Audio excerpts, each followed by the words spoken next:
One of the roles of a leader is to look for the unique gifting that God has put in our students and to call it out of them.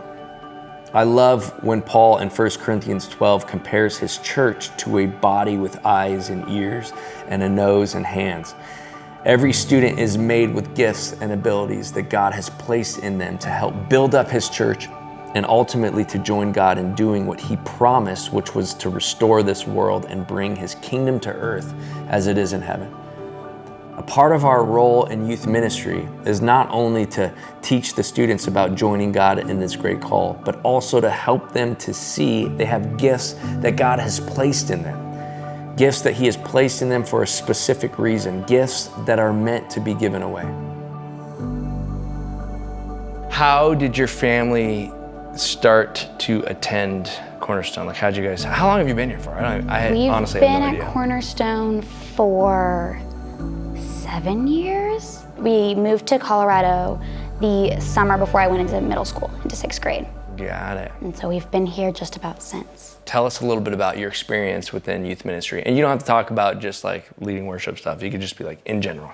I always loved being a part of the youth ministry here because I definitely experienced a kind of community that I did not experience anywhere else. Tell me about some of your gifts. I think one of my gifts and passions is music. I can't really go a day without thinking about music or pondering something, or and that's kind of what drew me to music in the first place. So I think one of my biggest passions and kind of a skill I have is like I'm really good with people and I love people. Having the leaders I had throughout the years and having these role models I saw and the way that they took time out of their life and like dedicated that to me of like, no, you're important and I care about you and I want to foster a relationship with you. And seeing that and noticing that, there was something about that I was like, I want to do that too. I started to realize that I wanted to be a part of, to use my gift at Cornerstone for kind of what God was doing. When I got an invitation from Gabe to join the middle school band, the thought of being in a band and playing with other people was like, how could I not say no to that? That's like the epitome of the coolest thing I could ever do when I was 12. And so I loved that idea, but then I also kind of realized that there was this idea of using this thing that I had started to become kind of good at to lead people towards God. And I had a pretty introductory relationship with God at that point. And so that was something that I became interested in and decided I wanted to pursue. Tell me about just the experience of doing the Kingdom assignment. So it all started when the fires first happened in Superior and Louisville. Through that, God was really just like speaking to me of like thinking about all these kids who probably felt really alone. And I was like, I want to do something. And so I kind of started like brainstorming with different ideas. And it was through mostly like talking with like fellow friends and my leaders and my mom about like, how can I help? And so that's when I came up with the idea of the Kids Night Out, of like inviting our middle schoolers and high schoolers and our leaders to come in and just spend time with these kids, show them love. And then the toy drive piece kind of came along later of like, how can we send them home with something to remember?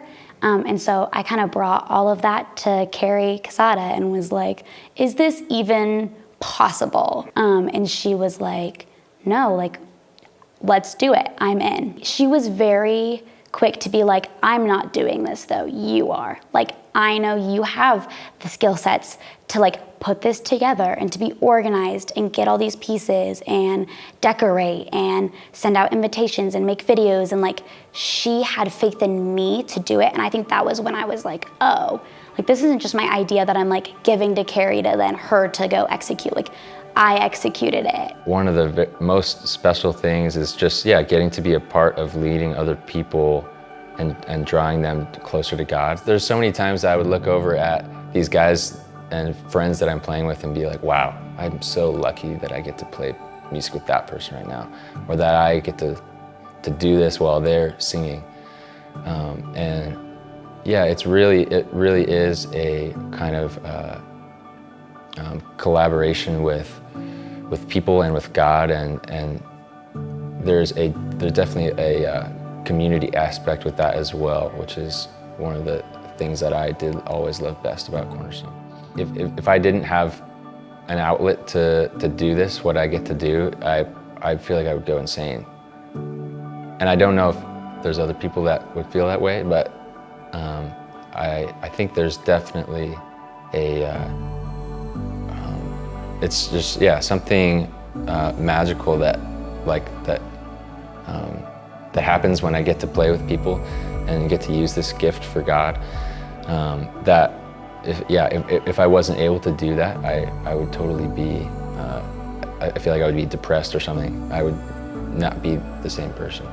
I don't think it really set in until it was happening, and I was like, whoa, like at the old youth room that we had the toys in, like before we started everything, I was the first person at the church, and I was sitting in there and everything was set up, and I was just like, this is insane. Like, to see the way like the community showed up and were rallying around these families, and like as the kids showed up, I was in shock a little bit of like, they're actually here. Like, we actually like did what we were setting out to do, and we reached these families. I think through doing the kids' night out, I think God showed me that like I actually do really well with like organizing events and leading events, and like I think He's been using that experience to really like call me into ministry and youth ministry, and like that's now something that like I am getting to pursue through like leading my girls and interning with Kylie and like working with the middle school youth group, is I'm getting to use those skills that were fostered in youth ministry then to go and use them in youth ministry, which is really beautiful. I love the story of Jesus washing the disciples' feet. How shocked they were that the Messiah was on his hands and knees doing the job of the lowest in society. But Jesus was making a profound statement. He was saying, in my family, this is just what we do. We love and we serve each other. We lay down our lives for those that we love. And when Peter says he won't let Jesus wash his feet, Jesus responds, then you can have no part in my family. Why? Because this is just what we do. Jesus models this love and service in hopes that we will do what he has done and join him in the work of restoring this world to the way it was meant to be. A family where people sacrificially lay down their life for the other. A place where everyone is sacrificially loving, which in turn means everyone is loved.